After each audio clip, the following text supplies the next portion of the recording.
So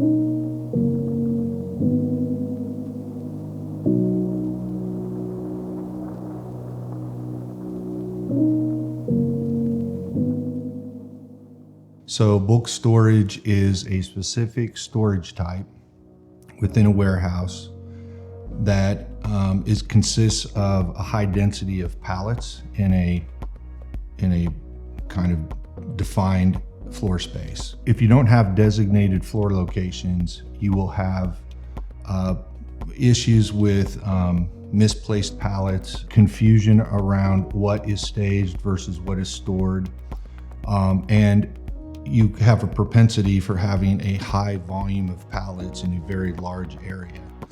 So you're going to run into problems locating pallets, whether it's a cycle counter, order picker. They're going to struggle to locate the pallets, especially if there's hundreds of pallets. Trying to find one or two pallets could be really problematic. It's much better to take your floor space and segment it into smaller designated areas, so that rather than having hundreds of pallets in one big space, you have maybe 10 to 20 pallets in a smaller defined space. Utilizing visual aids to help identify what those locations are.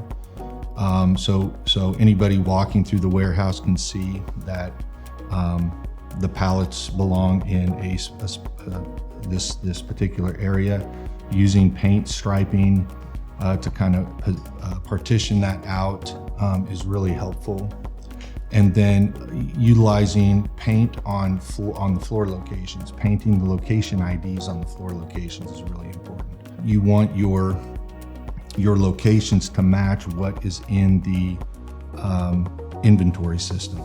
So that's important. And then the other option for labeling locations is you can actually hang the location IDs up above the bulk storage. And the advantage of that is that you can barcode those labels, which will make it easier for whoever's transacting the pallet in and out of that location to scan. It'll be much more efficient and less prone for human error.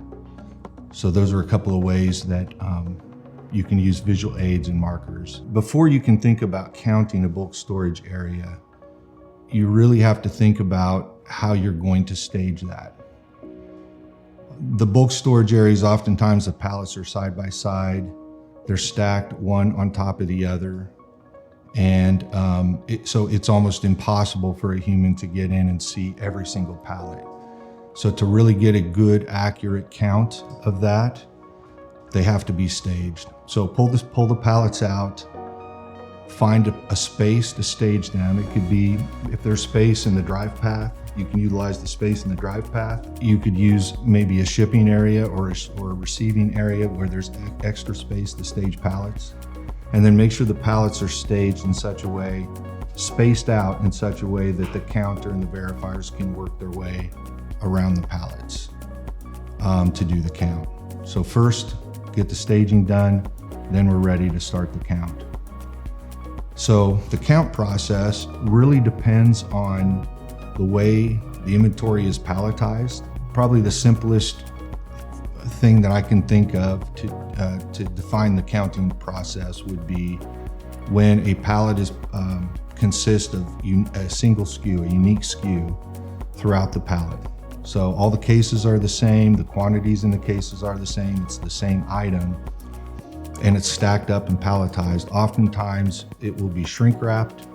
You'll have a label on the front that will contain the item number. The way to count that would be, first, identify the location. Ideally, you have a scanner. You can capture that location ID in your scanner. Enter that, scan the item number on the label. Once that's scanned, then you're ready to start counting.